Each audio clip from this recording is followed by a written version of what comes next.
Okay, so welcome everyone to Mini Law School for the owners of successful coaching businesses. I am very excited to have my friend, a member of our coaching program, Stephen Thomas, here. Stephen is a person who I would consider to be a serious, badass trial lawyer. And Stephen was really great enough to come and present today, not in his role at, well, I guess it is. It's sort of the how to avoid being made mincemeat out of by a serious badass trial lawyer if they come after you. Formally, the title of his presentation is How to Protect Yourself from Being Held Hostage, Harassed, Harangued, harried, shaken down, blackmailed by a disgruntled, irrational, pissed off, crazy client. Just for show of hands, how many owners of coaching businesses in the room have been approached by a crazy client demanding unreasonable things? Let the record reflect. Yeah. Most of us have. I know I certainly have. And you want to make sure that you understand how to protect yourself from that and what to do in case you get a letter from an attorney or a letter from a fake attorney. Yeah. That's right. Yeah. Okay, so Stephen Thomas, we're looking forward to this presentation. Thank you. All right. Well, good morning. It's almost afternoon, but good morning. I've been working with Arjan for a few years, and the great lesson that I've gotten from Arjan is that you can have a life of service, you can have a lot of fun, and you can make a lot of money.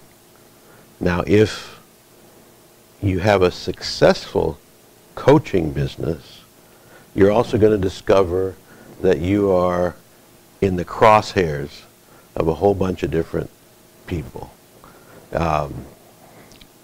Clients, vendors, partners, other people that you do business with. So what I'm going to try to talk about today is steps that you can take with your documents, with your conduct, with your counsel to avoid that kind of situation. The overriding discussion here has been, should you have counsel? This is going to be a pain, I can tell. And if you look at my business card, it says, we protect you from costly and disruptive business disputes. And that's exactly what I view my role as. I'm a trial attorney who tries to keep my clients out of trial. Most of my clients are small companies, and trial is a very costly and usually unsatisfying experience. Even when you win, you've lost a lot in terms of the expense and the heartache that you go through presenting a case, your own case. I enjoy it, but you don't. And so my ethical duty is to try to keep you guys out of the courtroom as much as I can, and that's not always possible. Another thing, coaches and bright, resourceful clients in general tend to think they can do everything on their own.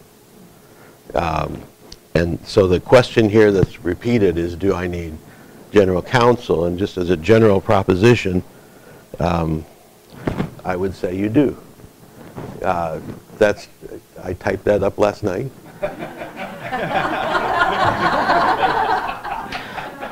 And that's kind of a summary of how I think bright people find themselves, the situation they find themselves in. Some of you have heard the story of a case that I handled that was referred to me by Arjan. And I'll tell you briefly the story of that case, a crazy case. And we were in Las Vegas at a networking event for investment advisors, and investment advisors are a great source of referrals for me, and I also sue them often. So when they do things like churn their clients' money. So I was at this event, and I got this call on my cell phone, and it was Arjan, and he said, I have an emergency, I need you to look at this situation. And it was a very, very successful coach who was basically being shaken down by one of his former clients. And if you've heard the expression, no good deed goes unpunished, he had actually given her, released her from all of her contractual obligations and said, you're not satisfied, that's fine, we'll go our separate ways. He got an email, I think it was in the form of an email, from this group that purported to represent this client, saying, and purporting to be quasi-legal law firm, saying, if you don't pay my client all of the money that she invested, plus pay us a whole bunch of money, we are going to undertake a smear campaign on the internet and ruin your name.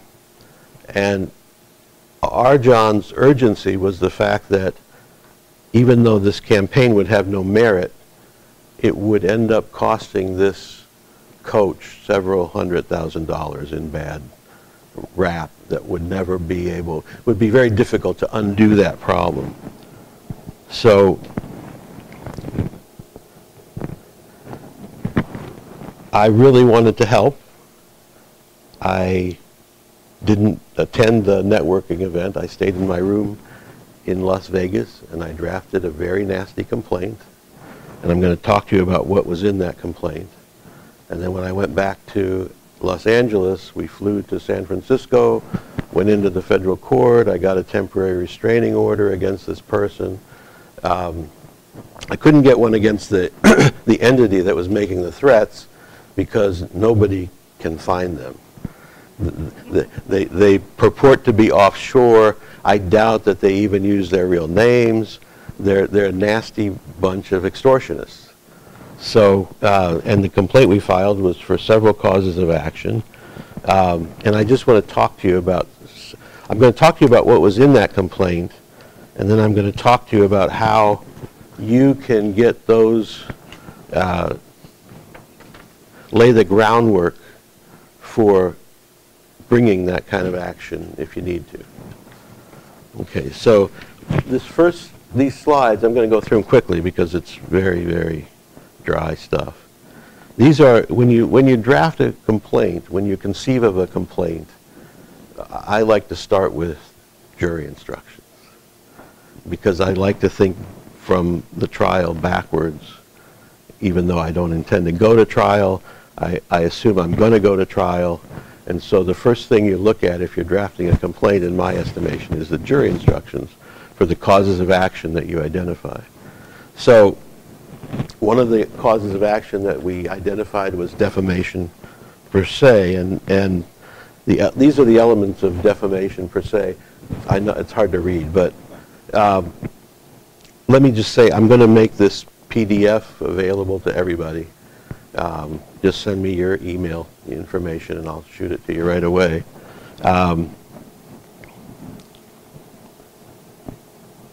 And defamation per se is, what it means is that there are certain things, certain allegations that you can make against somebody. Yeah, if you can help, that'd be good. Certain allegations you can make against someone that are so egregious that if they're false, that in and of itself constitutes damage. So if the one that I always remember is if you accuse somebody of having a communicable venereal disease, that, and it's not true, that's defamation per se. That's a basis for damage whether or not you can actually show specific monetary damages. Thank you. So The other variant of that is called defamation per quad, which is lesser defamation, where you have to actually show actual damage. Now, defamation, we definitely had defamation in this case. There was no question about that. But sometimes, in these cases, the allegations that are made might have some truth to them. Truth is a defense to defamation. So defamation has a limited application under certain circumstances. So I want to talk about some of these other torts very quickly that give you some power over the way that people portray you in public. One of these is called public disclosure of private facts. And that basically, if you look at this, somebody publicizes private information concerning you.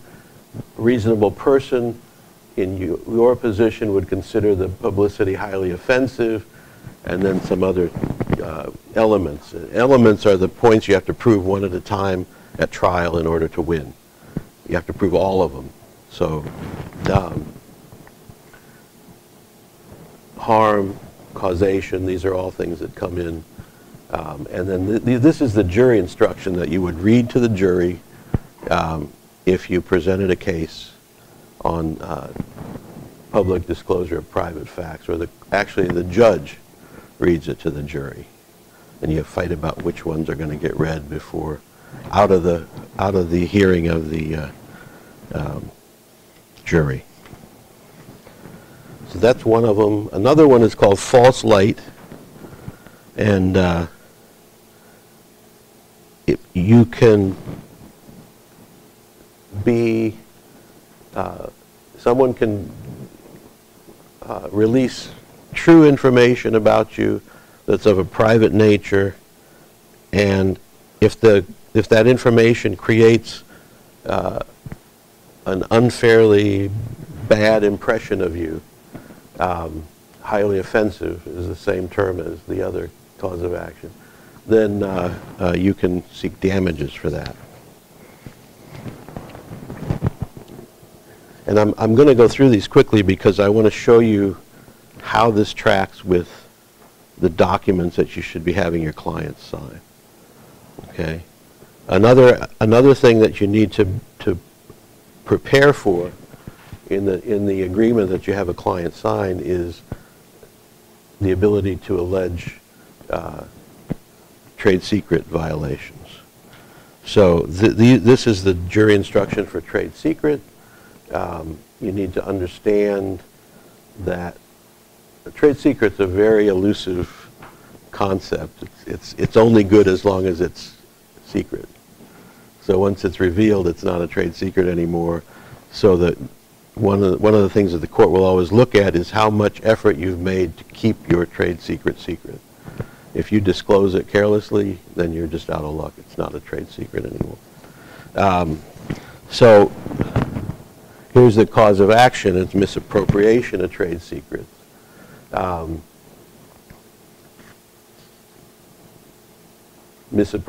Reveal a trade secret.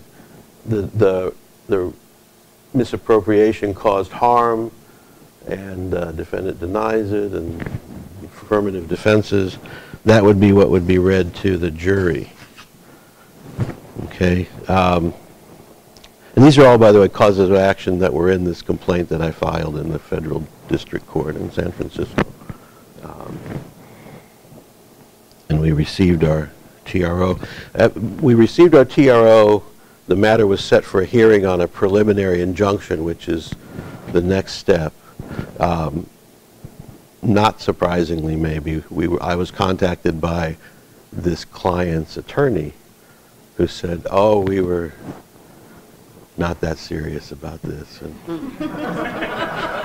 you know, sorry to have troubled you.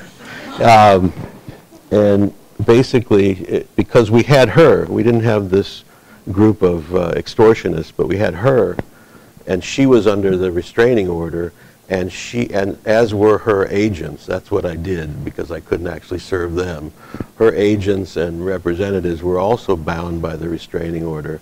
She went and sat on this group and told them to, thanks, stop helping me, because it didn't help her. And what we ended up doing, we never got to that preliminary injunction hearing. We ended up with a stipulated judgment against her, permanently enjoining her from doing anything like this ever again. And I'm confident that she's never been heard from again.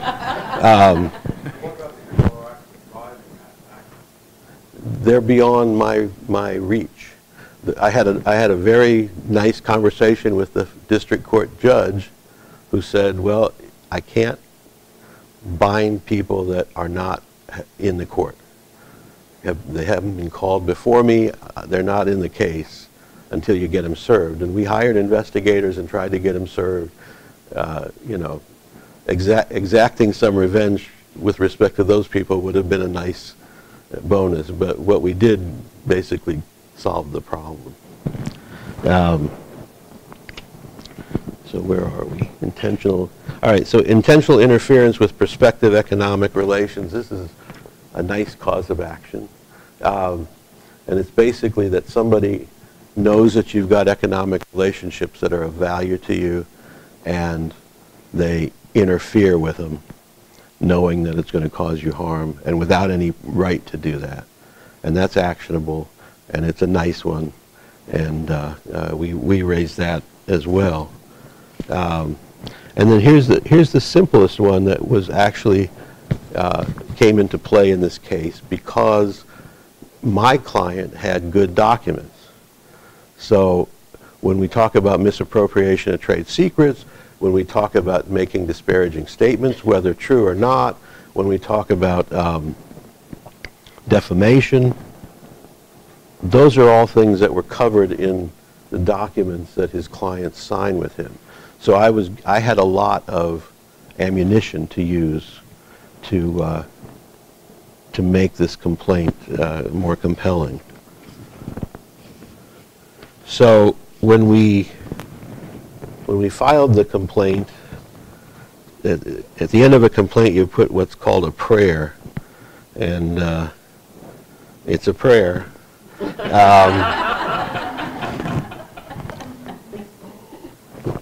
By the way, you know, the law, most of these causes of action come from the English common law, and it's a very rich tradition, and you know, lawyers like it, but it's where these things come from, you know. And my favorite thing about being in a court, I don't know how many of you have been in a courtroom, but if you notice that you're not allowed to walk in front of the judge's bench, that comes from the Old English law, and the rule was you can't be within a sword's length of the magistrate. So that's actually survived, and I find that hilarious. And I rarely take my sword into court, so just as well. Yeah, that's right. All right, so these are the things we prayed for, and the most important thing that I want to point out to you is that we prayed for preliminary and permanent injunction with respect to each of these causes of action. And that's notwithstanding the monetary damages, because typically this kind of a party won't have a lot of money. The goal of this case was never to get money from her. It was always to shut down this improper activity, and that's what we accomplished.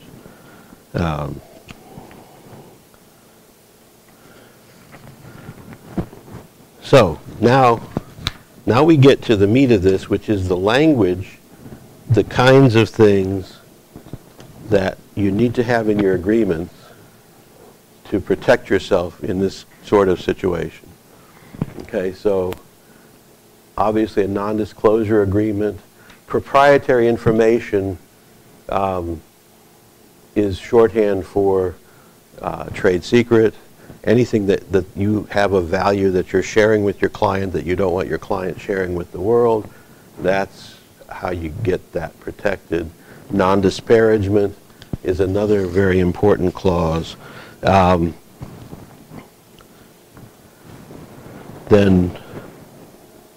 I'll just go through these briefly. Choice of forum is the court, and a lot of the game rests on these little clauses, but choice of forum is the court in which any dispute between you and your client is litigated. And that's a very important decision to make, because unless you want your lawyer flying all over the place. Choice of law is a different provision. They aren't the same. Choice of law is the law of which state will be applied to your case, wherever it's tried. It doesn't matter. You could be, your choice of forum could be California, and your choice of law could be Texas, because Texas is Texas.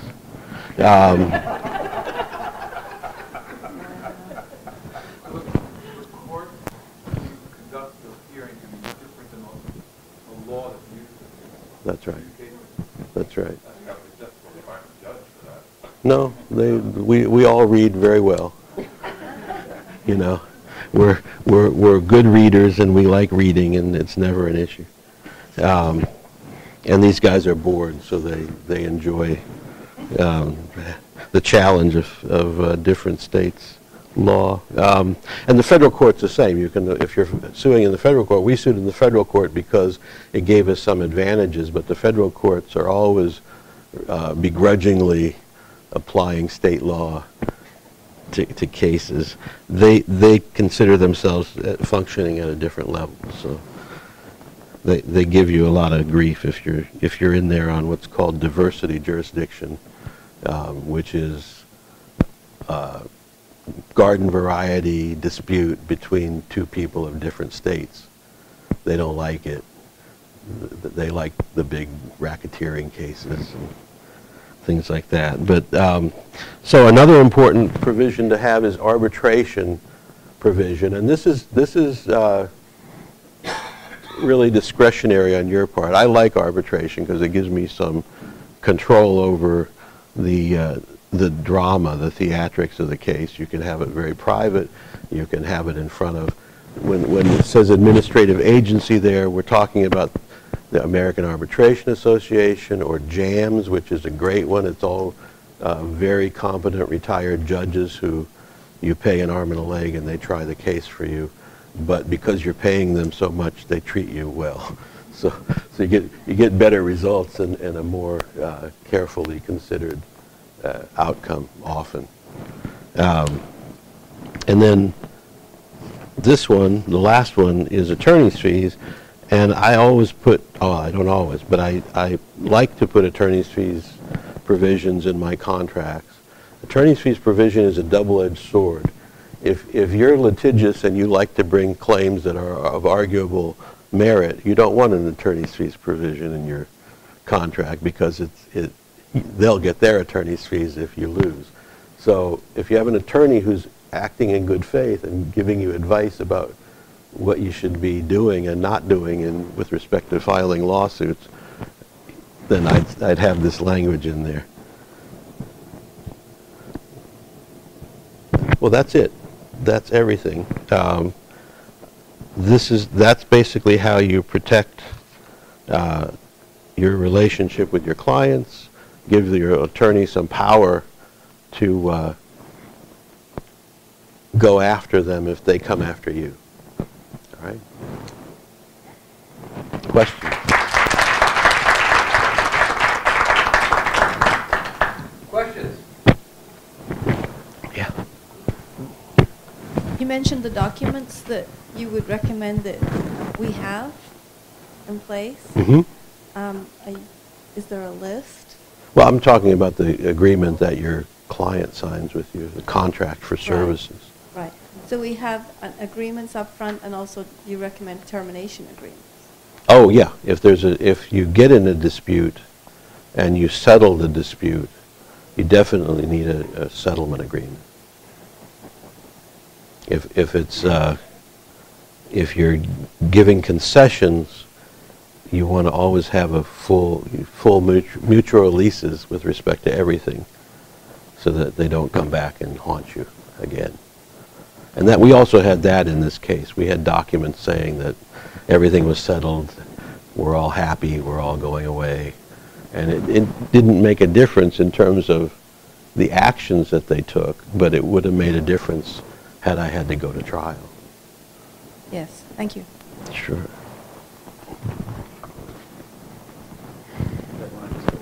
Oh, yeah.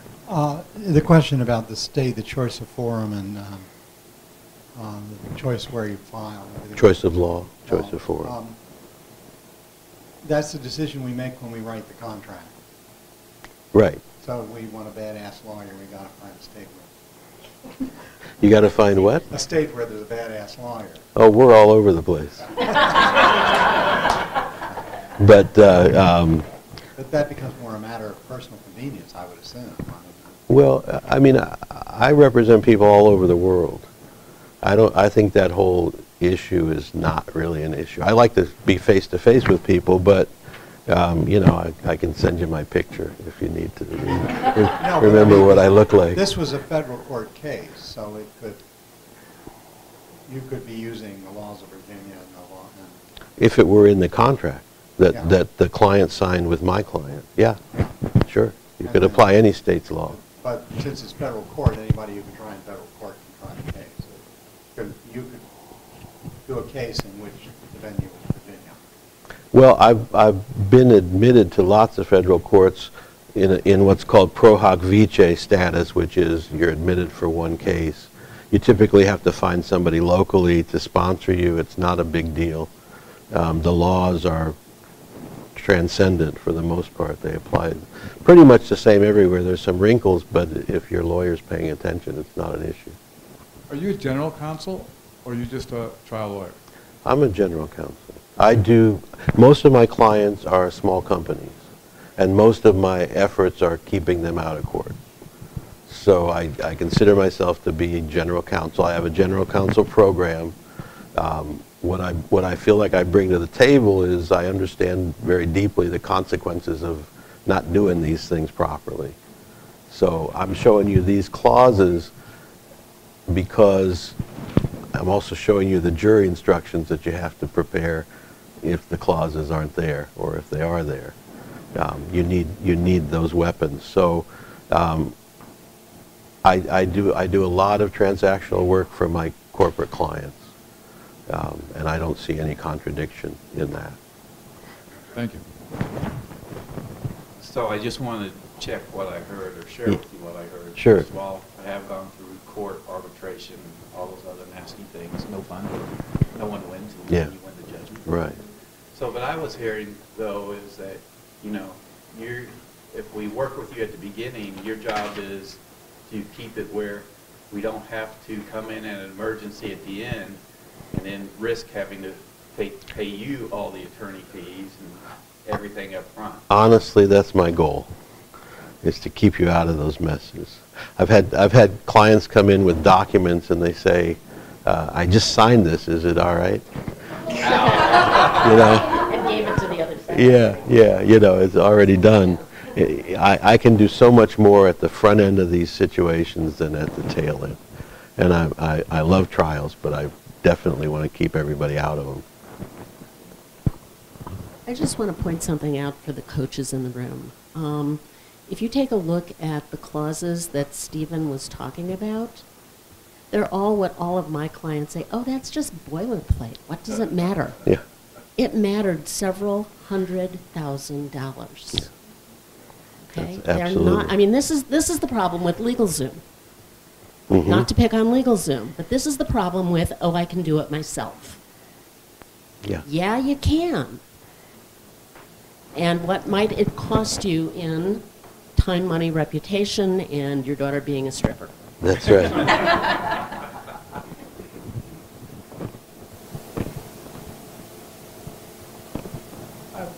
That one. One other question.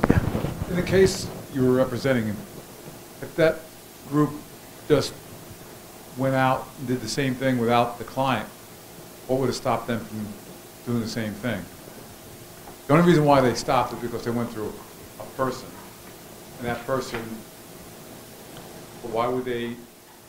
Well, that's what they do, is they find people who they want to portray as victims, and then they shake down the person that person has a relationship with. But they could just have said, well, if you don't comply to my request, then I'm going to just put out unrealistic information on the internet. What stops them from doing that?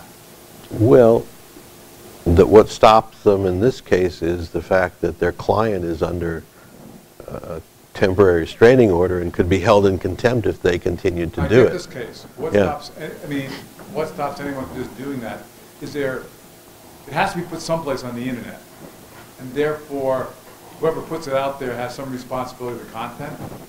Sure. So if they weren't really going to put it out there, because they had no form to put it out there, Oh, I think they would have put it out there. then if it wasn't true, the people, where the location where that, on the internet that was located, would they then, those people be responsible for the content?